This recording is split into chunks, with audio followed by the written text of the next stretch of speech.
Next question number 3 पे आ जाओ। 3 बहुत ही बेकार टाइप क्वेश्चन है, नहीं करने से भी चलता बट फिर भी कर लेते हैं।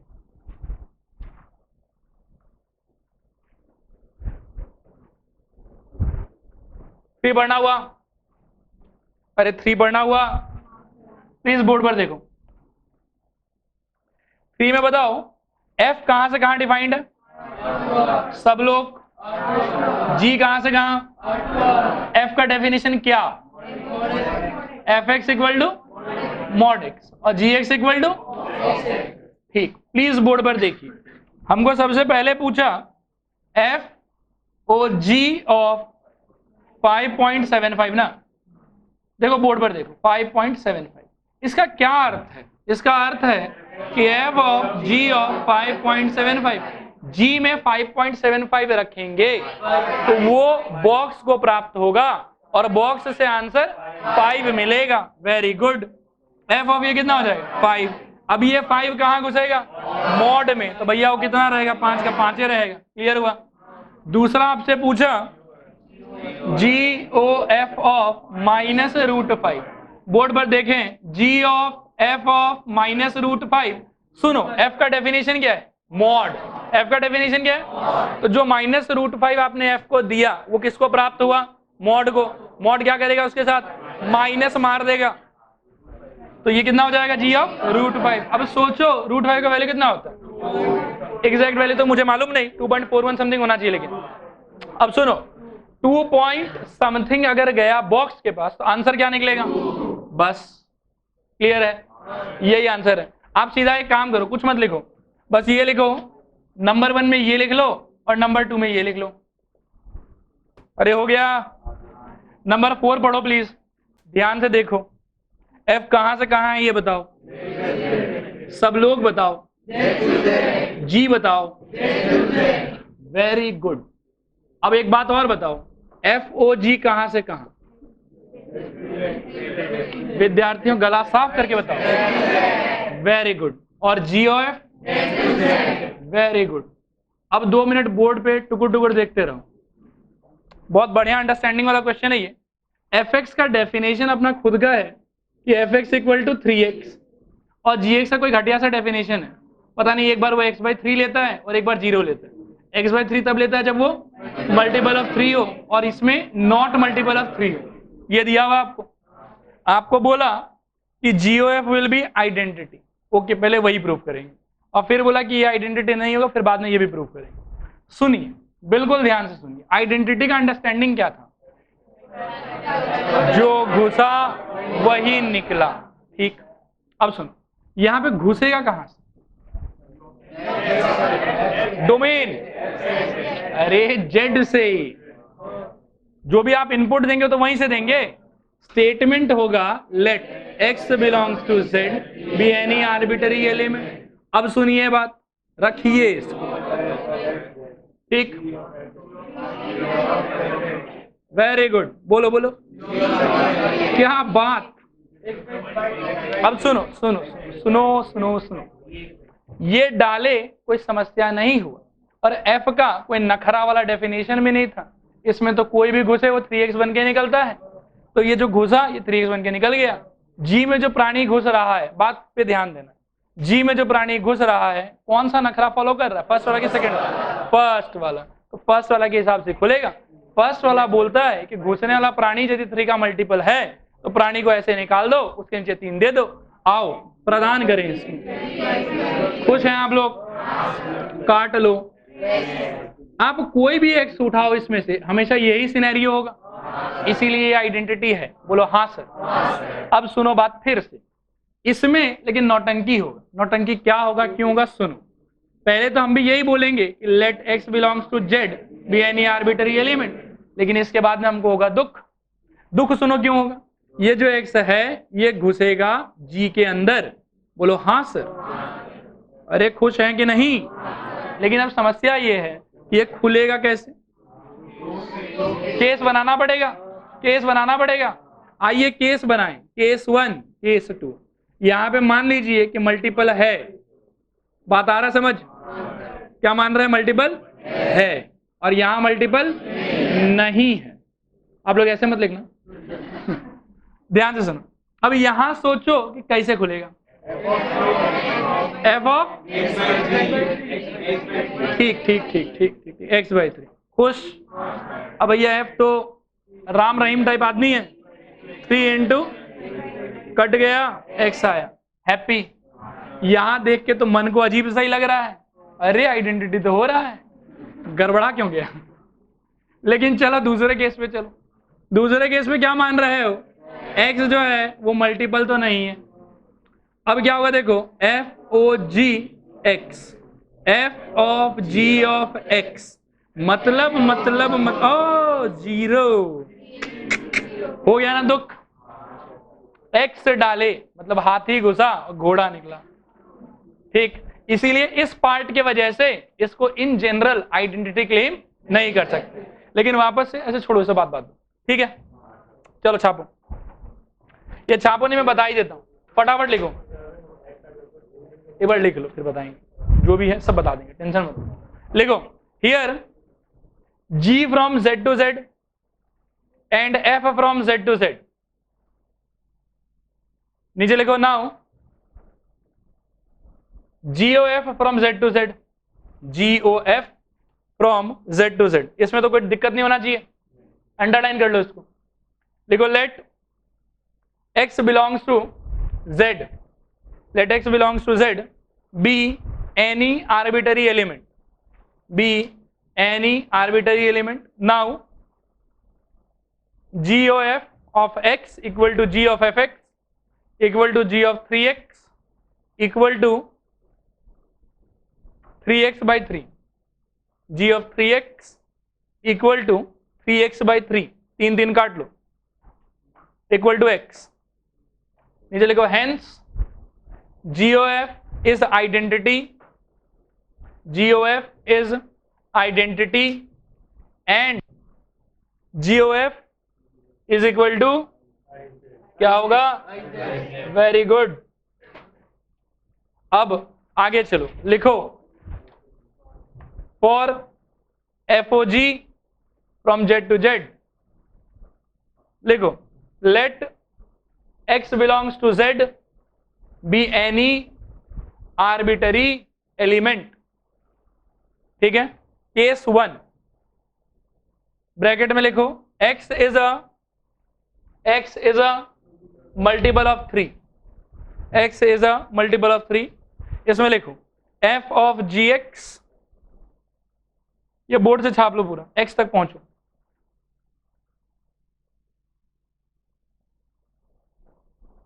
गलत, अब f नहीं लिखना है,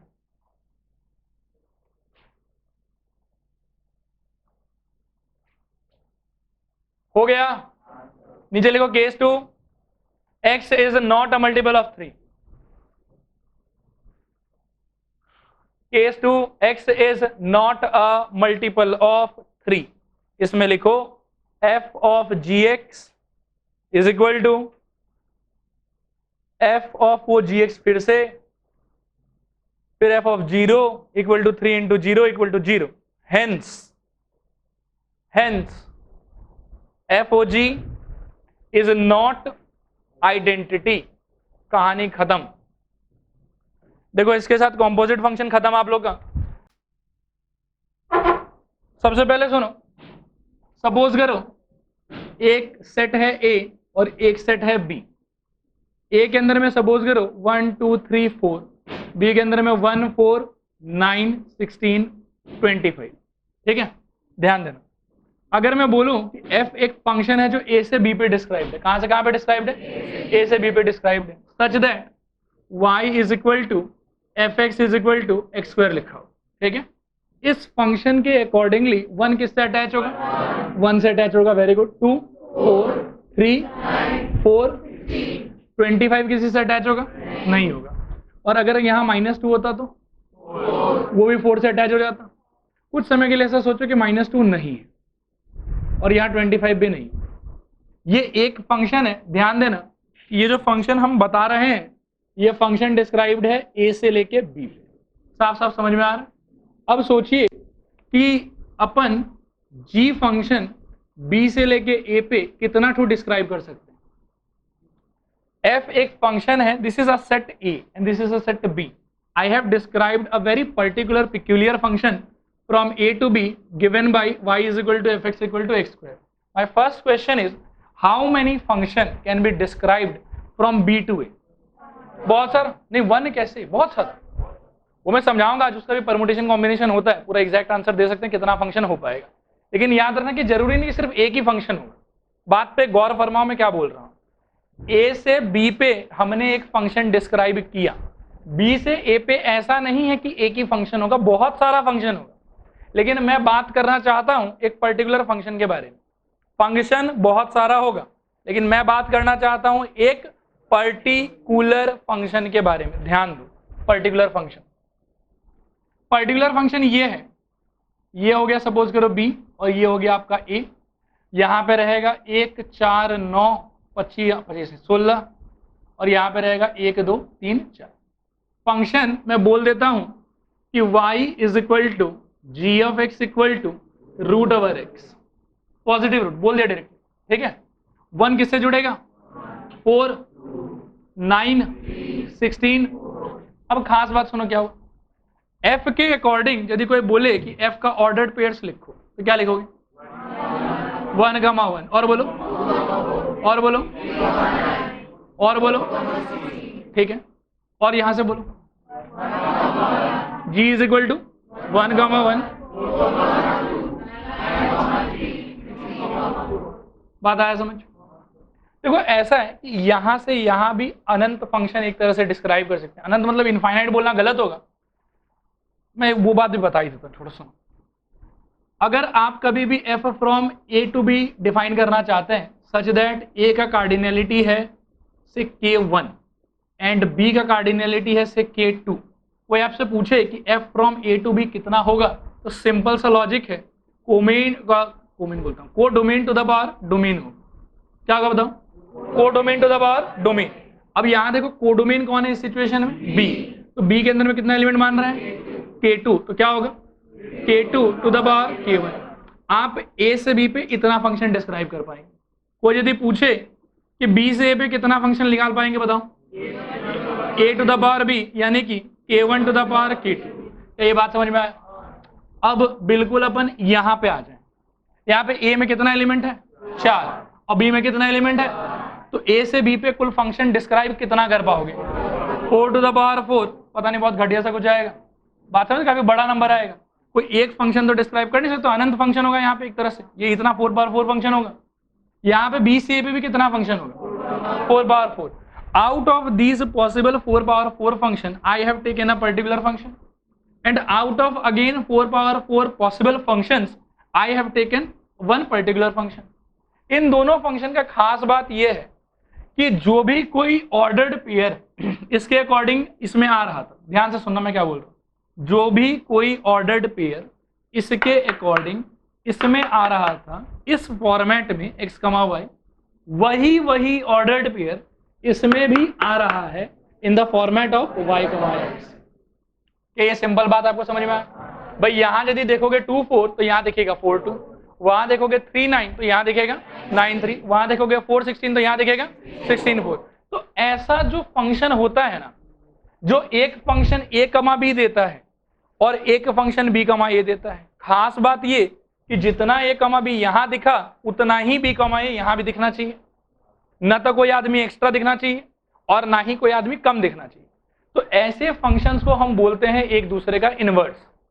ये जो f फंक्शन है वो g का इनवर्स है और ये जो g फंक्शन है वो f का इनवर्स है. क्या ये लॉजिक पल्ले पड़ा आपको, थोड़ा की पूरा. अब एक फॉर्मल डेफिनेशन लिखो if f from a to b, f defined from a to b is a function given by y is equal to fx, given by y equal to fx, such that it is bijective function, such that it is a bijective function, then any function g from b to a, any function g from b to a, मतलब g defined from b to a will be called, ये एक काम और करो, g defined from b to a given by will be called, काटो, given by लिखो g of y is equal to x, given by g of y equal to x will be called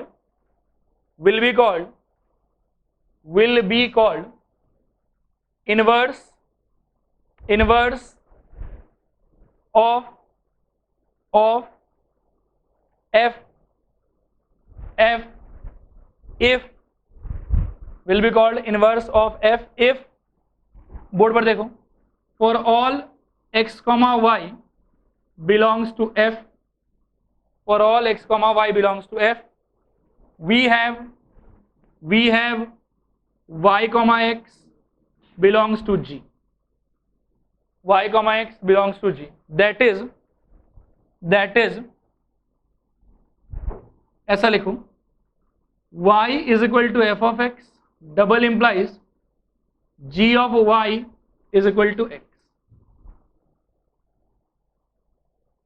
ठीक है। इस पूरे definition को ना पढ़ो थोड़ा ध्यान से, हाँ मतलब ये होगा तो ये होना चाहिए और ये होगा तो ये होना चाहिए,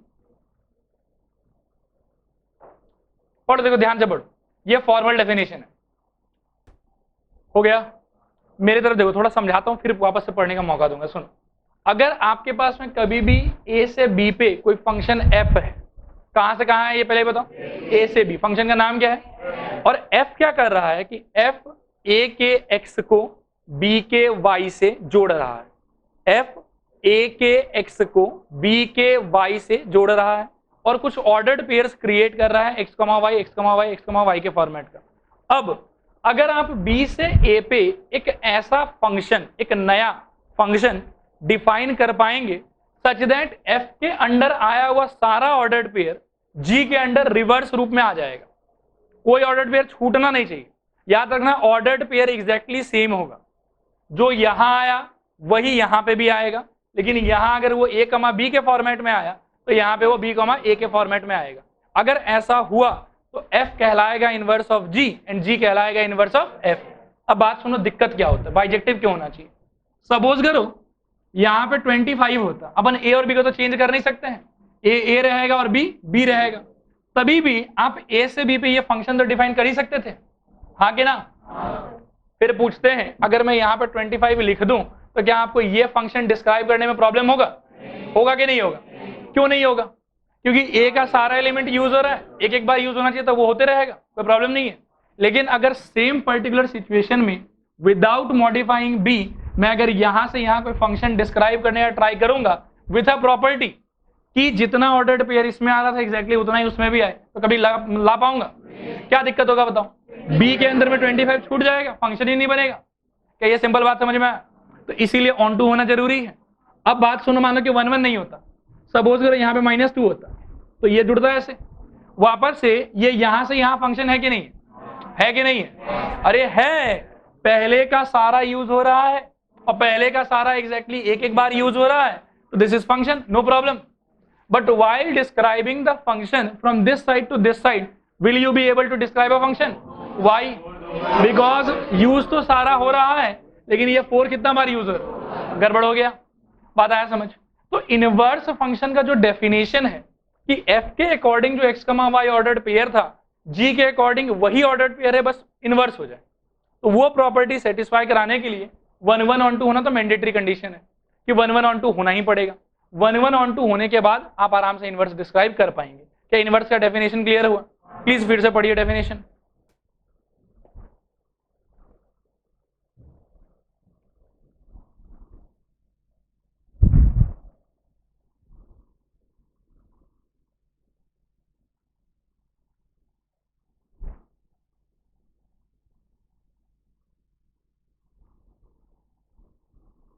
हुआ पढ़ना? कोई डाउट है कहीं पे भी? पक्का? एक लाइन और लिखो, लिखो it is represented by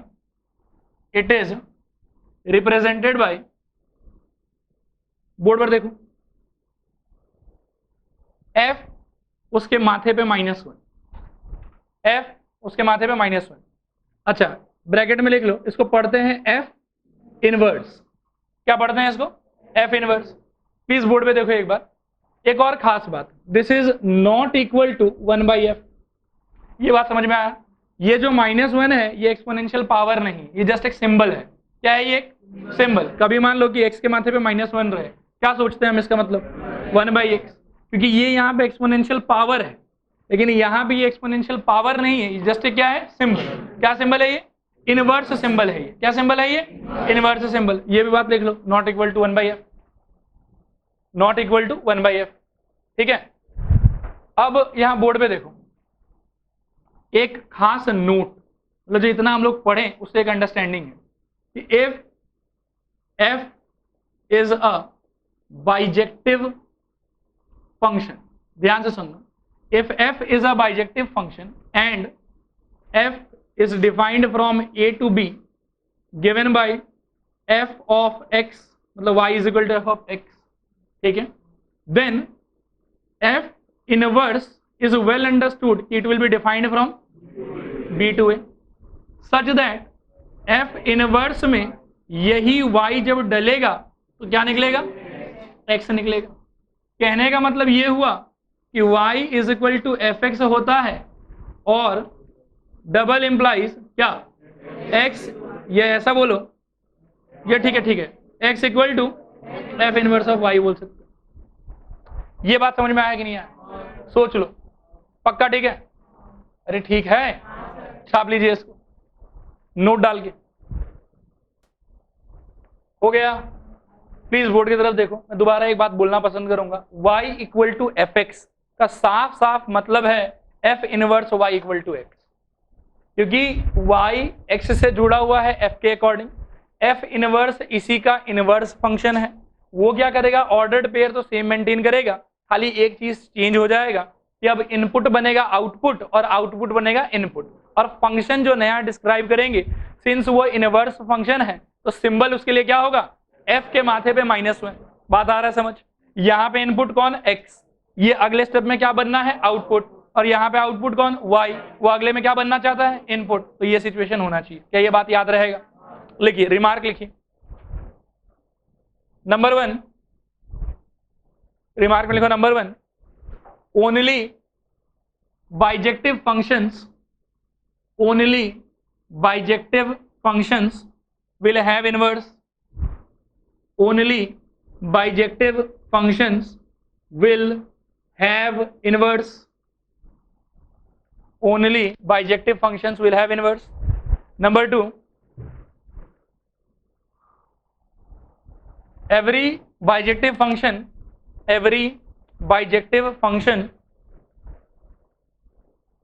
has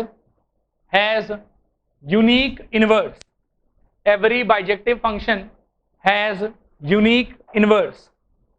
मेरे तरफ देखो, अगर किसी का इनवर्स हुआ तो एक फंक्शन का एक से अधिक इनवर्स नहीं हो सकता। जैसे 2 का मल्टीप्लिकेटिव इनवर्स क्या होता है? 1/2 होता है, पक्का। और 2 का मल्टीप्लिकेटिव इनवर्स क्या मैं 4/8 भी बोल सकता हूं? बिल्कुल बोल सकता हूं, बुद्धि का यूज है। तो 2 अलग अलग इनवर्स हो गया। लेकिन फंक्शन के केस में अगर f कोई एक पर्टिकुलर फंक्शन है, उसका इनवर्स हमेशा एक ही होगा, एक से अधिक इनवर्स नहीं हो सकता। इनवर्स हमेशा क्या होता है? यूनिक होता है। ठीक, पहला पॉइंट मैंने आपको क्या लिखा है बताइए, कि सिर्फ और सिर्फ बाइजेक्टिव फंक्शंस का ही इनवर्स होगा। जिस बाइजेक्टिव फंक्शन का इनवर्स होगा वो कैसा होगा? यूनिक होगा। कैसा होगा? यूनिक होगा। नेक्स्ट पॉइंट लिखो, if f and g are two functions such that f o g is equal to g o f is equal to I, f o g is equal to g o f is equal to I with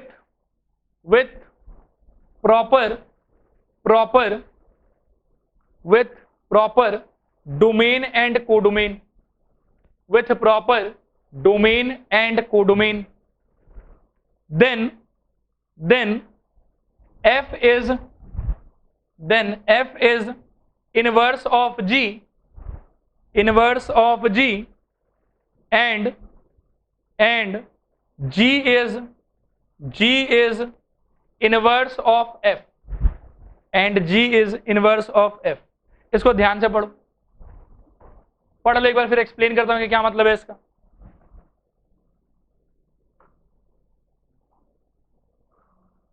हुआ पढ़ना?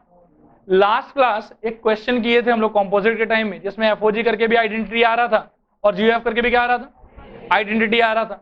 मतलब कोई अगर दो individually bijective functions हो, पीछे पलट के मत देखो, फायदा नहीं है, सुनो बात सुनो।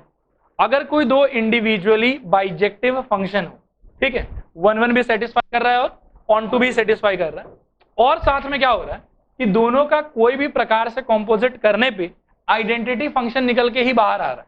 बात पे ध्यान देना मैं क्या बोल रहा हूं।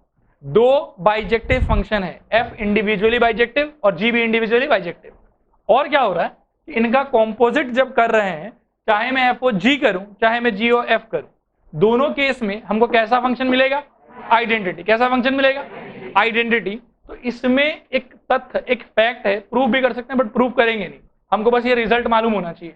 रिजल्ट ये है कि f is inverse of g and g is inverse of f। बात आया समझ? और इसको एक प्रॉपर्टी की तरह भी सोच सकते हो कि अगर f and g are two functions which are inverse of each other, then their composite will always give you identity function. क्या ये बात समझ में आया? क्या ये बात समझ में आया? थोड़ा है कि पूरा है? ठीक है, लिखना तो हो गया सबका। इसके ब्रैकेट में एक बात लिखो, दोनों आइडेंटिटी, ऐसा नहीं कि सिर्फ एक आइडेंटिटी, ठीक है। ये मतलब देखो, सुनो मेरी तरफ देखो, ये उस मैट्रिक्स के प्रॉपर्टी की तरह है कि यदि A B equal to B A equal to I आया तो A is inverse of B, B is inverse of A, उसी टाइप का है। बात आया ना समझ? ब्रैकेट में लिखो, use this property in questions of verification, in questions of verification, use this property in questions of verification. जरा मेरे तरफ देखिए, सवाल दो टाइप का आता है। पहला सवाल आता है कि आपको एक फंक्शन दिया हुआ रहेगा और बोलेगा कि इसका इनवर्स निकालो। क्या बोल रहा हूं मैं? एक फंक्शन दिया हुआ होगा और क्या बोलेगा, इनवर्स निकालो। ये क्वेश्चन फाइंडिंग का है। किसका है ये? तो इसका टेक्निक तो मैं आपको सिखाऊंगा, लेकिन कुछ क्वेश्चंस ऐसा होता है कि आपको एक फंक्शन f दे देगा, साथ में एक फंक्शन g दे देगा और बोलेगा कि साबित करिए कि f का इनवर्स g है और g का इनवर्स f है। ये क्वेश्चन होता है वेरिफिकेशन का। क्वेश्चन में आपको डिफरेंस समझ में आ रहा है? एक क्वेश्चन कैसा होगा कि f दिया हुआ है और क्या पूछा हुआ है, इनवर्स पूछा हुआ है, इनवर्स, ठीक है। और दूसरा क्वेश्चन कैसा होगा कि f भी दिया, g भी दिया और बोला कि साबित करो कि f is inverse of g and g is inverse of f। Clear है? फर्स्ट क्वेश्चन है फाइंडिंग का, सेकंड क्वेश्चन है वेरिफिकेशन का। तो जब वेरिफिकेशन का सवाल आएगा तो उस सिचुएशन में हम इनवर्स फाइंड नहीं करेंगे। अगर हमको फंक्शन भी पता, हमको इनवर्स फंक्शन भी पता, तो हम इस प्रॉपर्टी को यूज करेंगे। हम बोलेंगे भैया ठीक है, यदि ये लोग एक दूसरे का इनवर्स है तो दोनों प्रकार से कॉम्पोजिट क्या होना चाहिए, आइडेंटिटी। कॉम्पोजिट क्या होना चाहिए, आइडेंटिटी। अब बात सुनो ध्यान से, मुझे एक शीट दो। पिछले क्लास का क्वेश्चन नंबर 2 देखो, क्वेश्चन नंबर 2 देख लिए। इस सेम क्वेश्चन को मैं आपसे ऐसे भी पूछ सकता था कि prove that f is inverse of g and g is inverse of f, और आपको एग्जैक्टली सेम काम करना था जो आपने किया है। बात आया समझ की नहीं आया? देखो f दे दिया आपको, g दे दिया आपको, और क्या बोला बताओ कि prove that f is inverse of g and g is inverse of f। क्या करना होगा आपको, आइडेंटिटी फंक्शन प्रूव करना है कॉम्पोजिट को। क्लियर हुआ अप्रोच कि कहां यूज करेंगे? अब आ जाओ आप आज के क्वेश्चंस में। पहला क्वेश्चन पढ़ो। हाँ भाई लिखना स्टार्ट करें। पहला क्वेश्चन पढ़ना हुआ आप लोग का। एक बार मेरी तरफ देखो, इसमें जो सबसे बेस्ट क्वेश्चन फॉर्मुलेट होता है ना पूरे फंक्शन चैप्टर में, वो क्वेश्चन कैसा होता है मालूम है क्या? वो क्वेश्चन होता है कि prove that the given function is bijective and find the inverse. इसमें सब बात आ गया। बाइजेक्टिव प्रूव करने जब बोला तो 1 भी आ गया, 1 2 भी आ गया, और साथ में इनवर्स भी आपसे पूछ लिया। तो ये बेस्ट क्वेश्चन है, इसीलिए इसके आने का प्रोबेबिलिटी सबसे ज्यादा होता है। तो प्लीज ध्यान से करेंगे हम लोग। पहला क्वेश्चन क्या दिया बताओ तो, बोलो। Let f from r to r be a function defined by y is equal to fx equal to 4x plus 3 show that it is invertible and hence find its inverse. Invertible का मतलब ही bijective है। किसी भी function को यदि bijective बोल रहे हो ऑटोमेटिकली वो क्या हो जाएगा, इनवर्टेबल। और किसी को हम अगर इनवर्टेबल बोलेंगे तो ऑटोमेटिकली वो क्या हो जाएगा, बाइजेक्टिव। बात आया समझ? तो चलिए पहले 1 1 ऑन टू प्रूव करें। लिखिए 1 1, ये 1 1 नहीं, पहले बात सब लिख लीजिए। लिखिए f from r to r, f from r to r, y is equal to fx equal to 4x plus 3, y is equal to fx equal to 4x plus 3।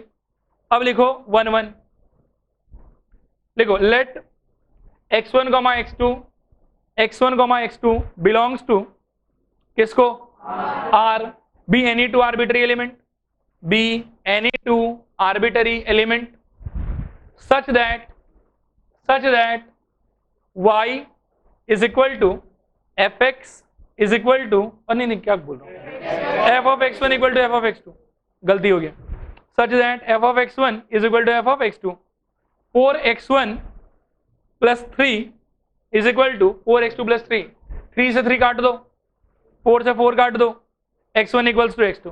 नीचे लिखो therefore f is 1 1, therefore f is 1 1। नीचे लिखो on to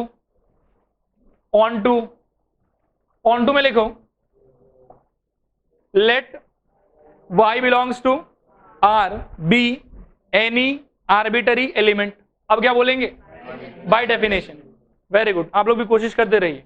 by definition क्या बोलेंगे बताइए, y is equal to F X equal to 4x plus 3, y is equal to F X equal to 4x plus 3।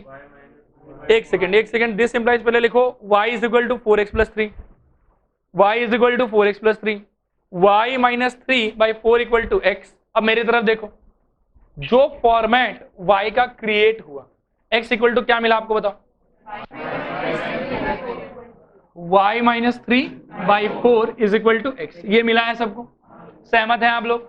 अब मेरा सवाल है, सुनिए कि y को अगर मैं कोई भी रियल नंबर रखूं तो इसका जो वैल्यू निकल के आएगा वो कैसा होगा, कैसा होगा सोचो। सहमत हैं आप लोग? दोहराता हूं बात को, y के जगह पे कोई भी रियल नंबर रखूंगा तो इस स्ट्रक्चर का वैल्यू वापस से रियल नंबर ही होगा। बोलो हाँ सर। इसका मतलब ये हुआ कि for all y belongs to r, x belongs to r, जब वी हैव प्री इमेज। अरे आ रहा है, तो फंक्शन क्या हो गया, ऑन टू। लिखिए clearly for all y belongs to r, we have x belongs to r, we have x belongs to r, hence f is on to। उसके नीचे लिखो hence f is bijective। उसके नीचे फिर लिखो hence it is invertible। Her bijective invertible होता है, hence it is invertible। ठीक है, लिखना हुआ। अब सब लोग पेन वेन छोड़ दो, बोर्ड पर देखो। देखो इन्वर्टेबल साबित करना तो हो गया, अब हमको सीखना है कि इनवर्स निकलेगा कैसे। प्लीज बोर्ड पे देखो और थोड़ा फोकस ज्यादा करना। y is equal to 4x plus 3, ये आपका फंक्शन था। इनवर्स निकालने का दो तरीका होता है। कितना तरीका होता है? एक लॉजिक वाला और दूसरा प्रॉपर्टी वाला। प्रॉपर्टी ये था कि इसका जो भी कोई इनवर्स होगा ना इस फंक्शन का, इसका और उसका कॉम्पोजिट हमेशा क्या आएगा, आइडेंटिटी आएगा। हमको मालूम है कि f of f inverse will be equal to identity. एक इसके मदद से भी क्वेश्चन सॉल्व होता है और एक लॉजिक की मदद से होता है। पहले मैं ये वाला दिखाता हूँ, ध्यान दो। f of f inverse will always be equal to what, identity. अब ध्यान दो, दोनों बगल आप x बिठाओ। क्या बिठाओ? देखो ध्यान दो, f of f inverse x equal to i of x। बोलो हाँ सर। आइडेंटिटी का अंडरस्टैंडिंग ही यही है कि जो घुसेगा वही निकलेगा। तो यहाँ पे क्या निकलेगा बोलो, और यहाँ पे सोचो क्या होगा, f of f inverse of x equal to this. बोलो हाँ सर। समझ में आ रहा है? अपने fx का अंडरस्टैंडिंग क्या है यहाँ पे, 4x प्लस 3। 1 रखने का अंडरस्टैंडिंग होगा 4 इंटू 1 प्लस 3। 2 रखने का अंडरस्टैंडिंग होगा 4 इंटू 2 प्लस 3। बोलो हाँ सर। तो f इनवर्स रखने का अंडरस्टैंडिंग क्या होगा, 4 into f inverse x plus 3। बोलो हाँ sir. This is equal to what, x। देख लो, बाद में मत पूछना। क्लियर है? अरे भैया एफ में हाथी रखने का अंडरस्टैंडिंग क्या होगा? 4 हाथी कैसे? 4 इंटू हाथी प्लस 3। तो भाई जो रखा है एफ के अंदर 4 इंटू वो प्लस 3, क्योंकि फंक्शन का डेफिनेशन ही वही है। अरे आ रहा है? हाँ। अब सुनो, अपने को तो एफ इनवर्स का वैल्यू चाहिए कि एफ इनवर्स क्या होगा। 3 को वहां भेजो, 4 times of f inverse x equal to x minus 3, f inverse x equal to x minus 3/4। ये आंसर है आपका। बात आया समझ? लेकिन ये अंडरस्टैंडिंग हम यूज नहीं करेंगे, क्योंकि ये आसान क्वेश्चन में तो ठीक है, लेकिन जैसे ही थोड़ा सा कॉम्प्लिकेटेड क्वेश्चन आएगा आप इसको लेके बर्बाद हो जाओगे, कर नहीं पाओगे आप। बात आया समझ? अब लॉजिक सुनो, लॉजिक से कैसे निकालेंगे। We have y is equal to 4x plus 3। बोलो हाँ सर। ऑन टू साबित करने के लिए सबसे पहला कार्य क्या करते थे आप लोग? y को कॉम्प्लिकेट, x को फ्री। वही करो, क्या होगा बताओ? बोलो हाँ सर। मेरा मन कर रहा है कि इसको ऐसे लिख लूं, कोई गड़बड़ तो नहीं? अब सुनिए, हमको लॉजिकली एक बात याद है कि y इज इक्वल टू यदि fx होगा, निश्चित f inverse of y is equal to x होगा। बोलो हाँ सर, जोर से बोलो हाँ सर। अब क्या इस x के जगह पे मैं ये बात लिख सकता हूं कि f inverse y is equal to y minus 3/4। बोलो हाँ सर। अब सुनो बात, fx इक्वल टू मैं 4x प्लस 3 लिखूं, मैं f of t is equal to 4t plus 3 लिखूं, मैं f of z equal to 4z plus 3 लिखूं। ये सेम फंक्शन है कि डिफरेंट फंक्शन है? क्या अंतर है इनमें? वेरिएबल डिफरेंट है, फंक्शन तो सेम ही है।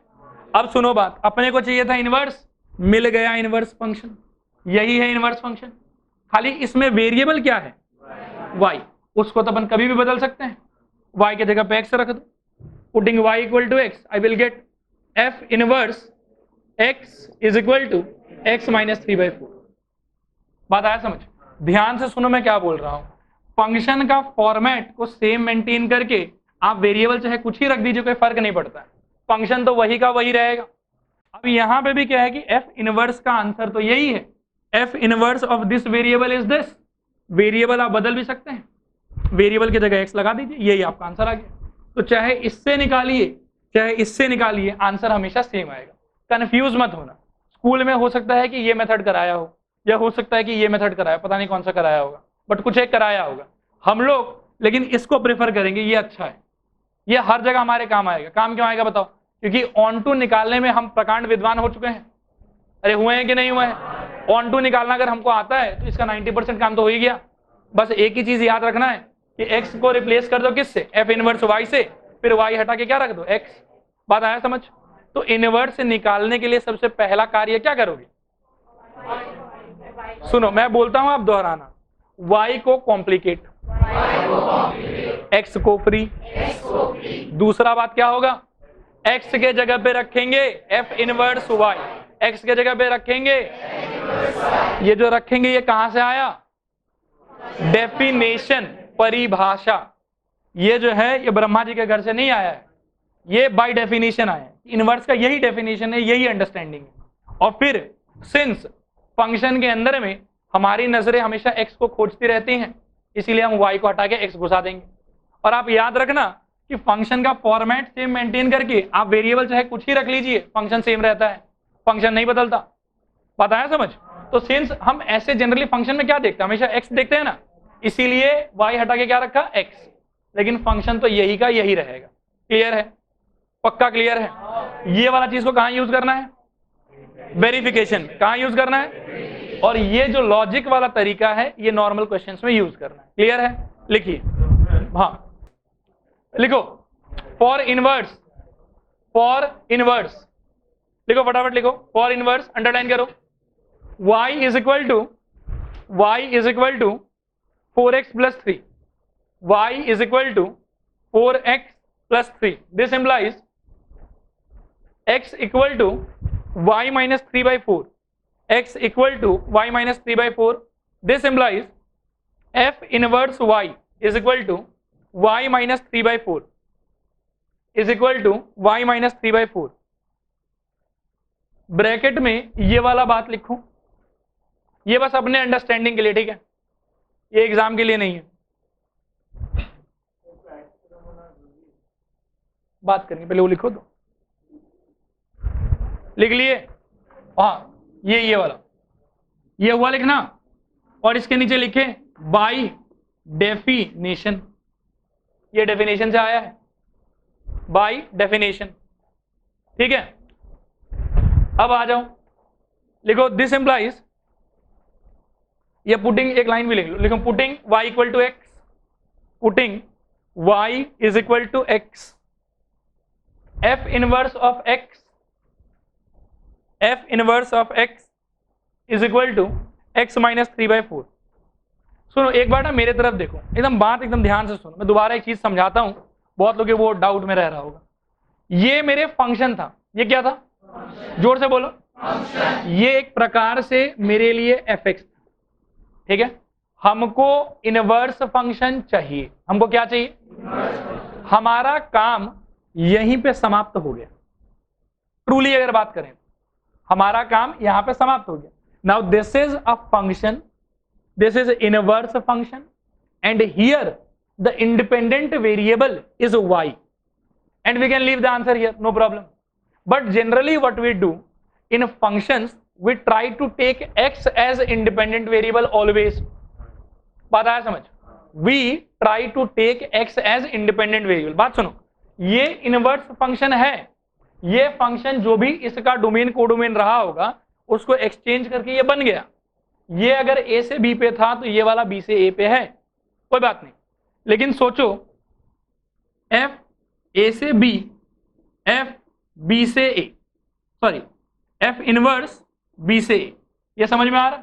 हम क्या करते हैं कि हम डोमेन के एलिमेंट्स को x और कोडोमेन के एलिमेंट्स को, बात आया समझ। लेकिन इस फंक्शन के लिए ये क्या है, डोमेन है, डोमेन, और ये क्या है, कोडोमेन। तो जब इसका डेफिनेशन हमको मालूम पड़ गया तो हम इसको भी कैसे लिखेंगे, y is equal to f inverse x equal to something something, बात आया समझ। और ये जो y है वो ये वाला y नहीं है, ये बात समझ लो, बात आया समझ। ये y ये वाला y नहीं है, ये कन्वेंशनल रिप्रेजेंटेशन जो होता है कि दुनिया में हर फंक्शन को इस तरीके से लिखते हैं हम, उसके वजह से हमको ये सब करना पड़ रहा है। बात आया समझ, अरे बात आया समझ, थोड़ा आया कि पूरा आया, क्लियर है। चलो यहीं तक रहेगा, नेक्स्ट क्वेश्चन बढ़ो, नंबर 2 पढ़ो, फटाफट पढ़ो, पढ़ना हुआ। फंक्शन कहां से कहां है, अरे चीखो चिल्लाओ, R2 4 से लेके इन्फिनिटी लिखिए, f from r plus 2 close interval 4 comma open interval infinity, given by y is equal to, क्या दिया हुआ है, fx equal to x square plus 4, y is equal to fx is equal to x square plus 4, x square plus 4, लिखो 1 1, लिखो let x1 x2, x1 x2 belongs to किसको, r plus, वही domain है हमारा, ठीक है, r plus b any 2 arbitrary element, be any 2 arbitrary element such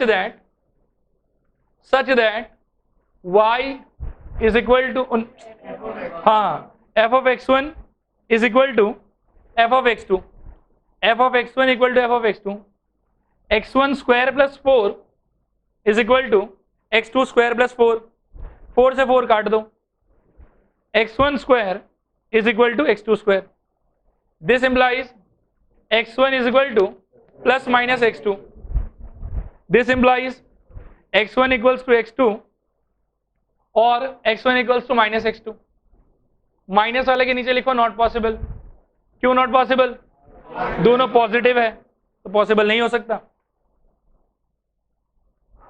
हो गया। नीचे लिखो देयरफॉर f इज क्या 1 1, देयरफॉर f इज 1 1।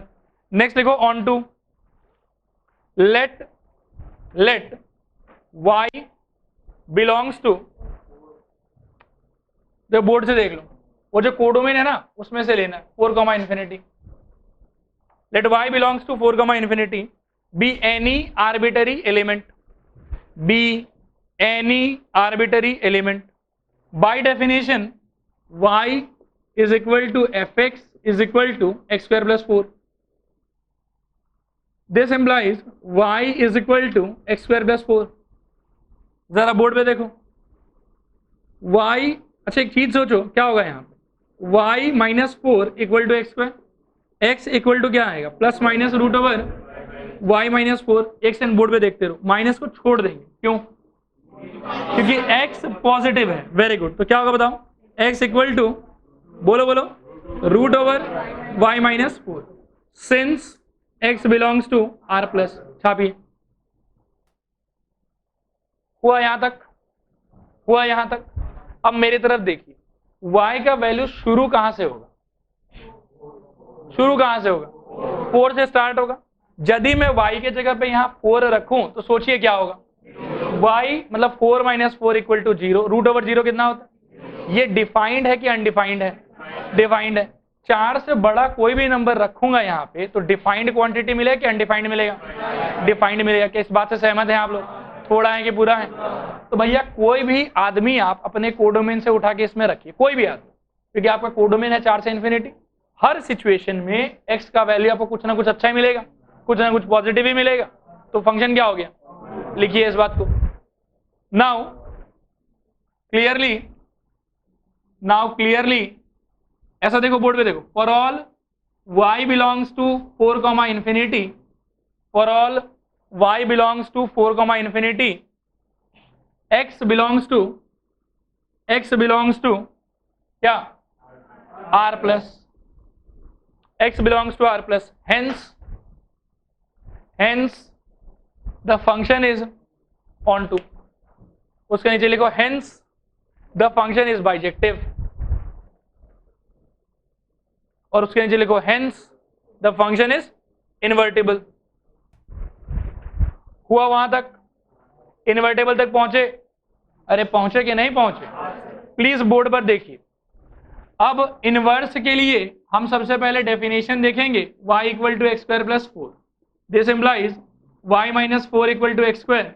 आएगा तो प्लस माइनस रूट, लेकिन माइनस इग्नोर हो जाएगा इसके वजह से. ये ध्यान है आप लोग को. तो अल्टीमेटली क्या हाथ लगेगा? x equal to root over y minus 4.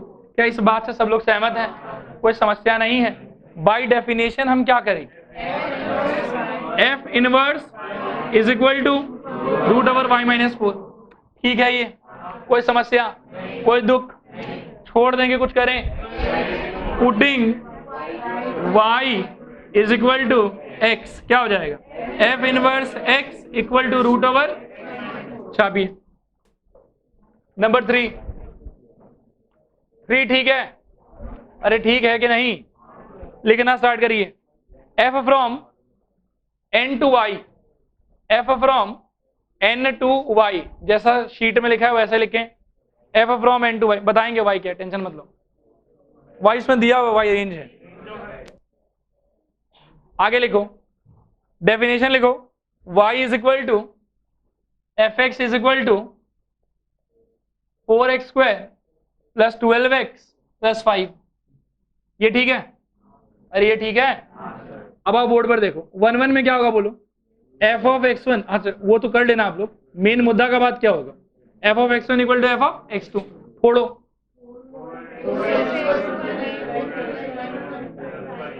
सारे बुद्धिमान लोग भी बोलेंगे. समझ में आ रहा है? 5 से 5 उड़ गया. चीजों को इस तरफ लाओ और लाइक टर्म्स को एक साथ रखो. क्या होगा बताओ? 4 common x1 square minus x2 square plus 12 common x1 minus x2 is equal to 0. बोलो हाँ सर. एक काम करो, एक तो 4 कॉमन ले लो और एक x1 माइनस x2 कॉमन ले लो.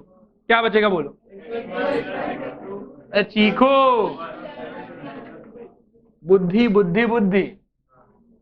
ठीक है? ठीक है? क्या इस 4 को धक्का मार सकते हैं? क्या धक्का खाने के अंदर मर जाएगा वो?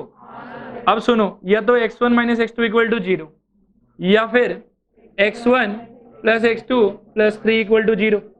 समझ में आया? भाई ये तो मर गया, इसके देहांत से कोई दुख तो नहीं है? गुड. अब x1 plus x2 equal to -3, not possible. दो पॉजिटिव नंबर को जोड़ के नेगेटिव नंबर नहीं हो सकता, इम्पॉसिबल। और यहां से क्या मिला, x1 equals to x2, hence it is, छापिए फटाफट।